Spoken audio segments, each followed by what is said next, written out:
I'm Nathan Judo. I'm here with Wolves reporter Mr. Liam Keane. Liam, can't believe I'm quite saying this result.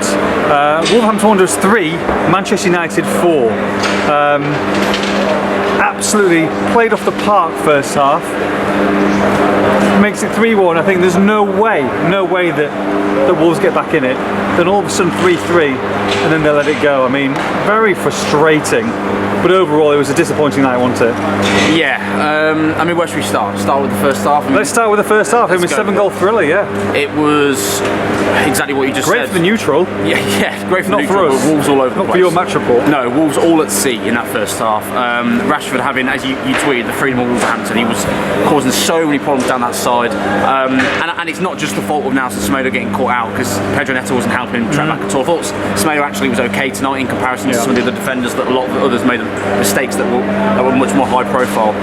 But the reason I bring that up is that because Rashford's having such a good game, people will think, Semedo's been battered. Yeah. It wasn't. He was getting no support whatsoever down that side. He was left 2-on-1 almost every time Rashford got the ball. Yeah. Neto was doing nowhere near enough and had a really poor first half. And he wasn't the only one. Wolves overall were just poor. A really far too easy goal for Rashford. A great finish, but far too easy move for Wolves to concede. They get a lucky second. It comes off Kilman, comes off Sarr, then bundles in off Hojlund. But you're 2-0 down. They have 2 goals disallowed right at the end of the first half, and Wolves were lucky to still be in the game, to be honest, after that first half. They come back out and they're definitely much better. They had a very brief spell in the first half where they did have control of the ball in possession for 5-10 minutes or so, and we saw more of that in the second. Got themselves back into it, got a penalty, maybe a little bit questionable, but Wolves needed. When the game was drifting, really. I mean, it was quiet around here. You know, it was almost like they were playing just to finish the game. We said, didn't we, that the game was sort of dying a death. We were talking, sat watching it, thinking there's nothing in this game now. Wolves don't look like coming back into it. United don't look like adding to their scoreline. Sure. It was a bit of a nothing game for 10-15 minutes. And then, the penalty. I think the angles and the replays we've had have not been very good. There was definitely contact. Was there enough contact for the reaction Neto had? It's questionable, but Wolves had a lot go against them, so it's probably fair. Probably one of those where they just about go with the referee's decision. I mean, if that wasn't given, there's no way they overturn it the other way. Yeah, I agree. And I don't think they could have overturned it based on what the evidence we had in front of us. So it was a penalty. Sarabia scores it. Wolves are back in. Slightly strange. He took it off. Couldn't seem to be pretty disappointed that he wasn't given it. I was surprised Sarabia took it, but he scored it, so I can't have a go at him. He scored it. Wolves are back in it, 2-1. And within 4 minutes of that, they allow McTominay, who came on in the 73rd minute, to score in the 75th minute with a header. It's terrible defending. Awful defending. Allows him just to... Kilman lets him go. He runs off him. He basically just stands there, heads it into the ground, and finds the corner. It's really poor defending. And then, again, look, Wolves are totally outdone, but they don't know when they're done at this moment, do they? When they're beaten, They don't know when they're beaten. They come back in. Kilman gets a goal. It's actually quite well taken, actually, after it bobbles up from Dawson's effort. Well taken goal. And they're going into 9 minutes of added time, and this crowd can sense something, can feel something coming. And it's the 95th minute, it's a devastating counter-attack, and it's Pedro Neto. And it feels then like Wolves have grabbed an unbelievable point. Fantastic point. An unbelievable point from, let's be honest, they didn't deserve anything from this game. And they've got a point from nowhere.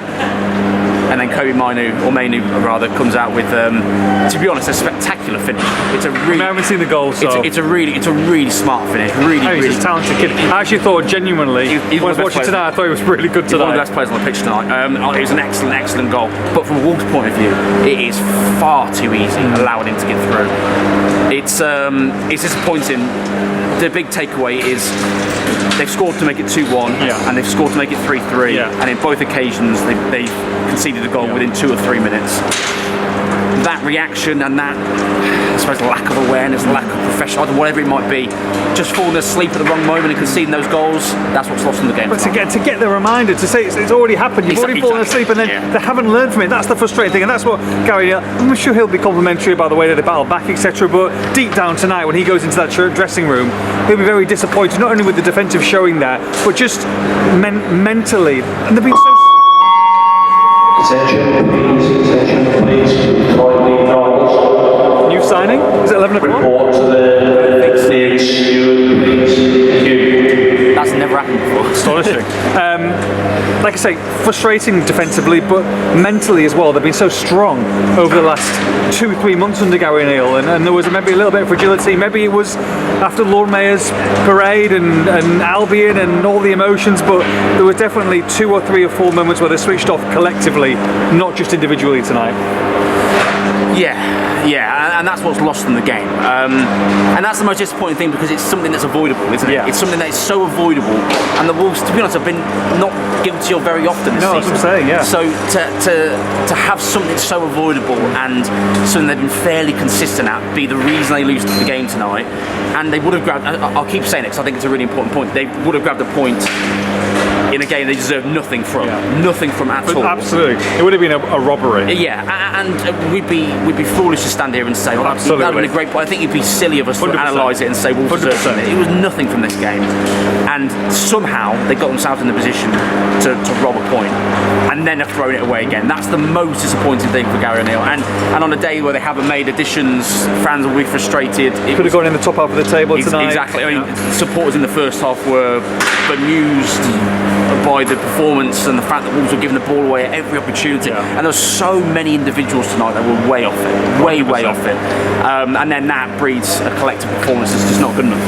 And look, they go to Chelsea on Sunday and they're going to have to book their ideas up. I know Chelsea are not going through the best of periods, but it looks like they're coming out of it a little bit. Of course, linked with a move for Broher today, hasn't gone through. He's gone to Fulham instead. They're going to have to play a damn sight better than this defensively, especially if they're going to get something from that game on Sunday. Yeah, Wolves don't normally go to Stamford Bridge and do. I mean, there was that 2-2 under Bruno Lage, wasn't there? There was a late Connor Cody header. But apart from that, it's not been great reading. No. So yeah, Wolves are going to have to be a lot better. What's the goal now, Liam? You know, obviously they haven't added, so they've got this squad, whether Gary Neal likes it or not, going through into the end of the season. We'll discuss that on the podcast a little bit.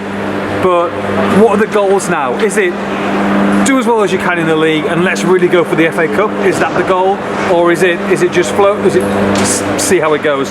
Play each game at a time. I think Wolves have been so consistent this season that they've still got opportunities in the league.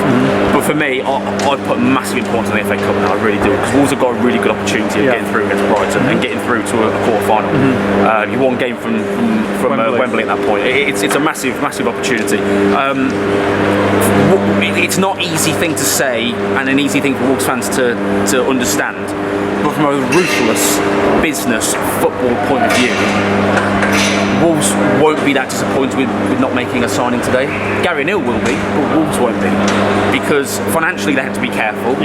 They're comfortable in the league because of the work Gary Neal and the players have done. Now Wolves would have wanted to, of course they will, but they're not going to be beside themselves, devastated, because they've given themselves this luxury, this leeway, this wiggle room to be able to go on with Nathan Fraser as your backup.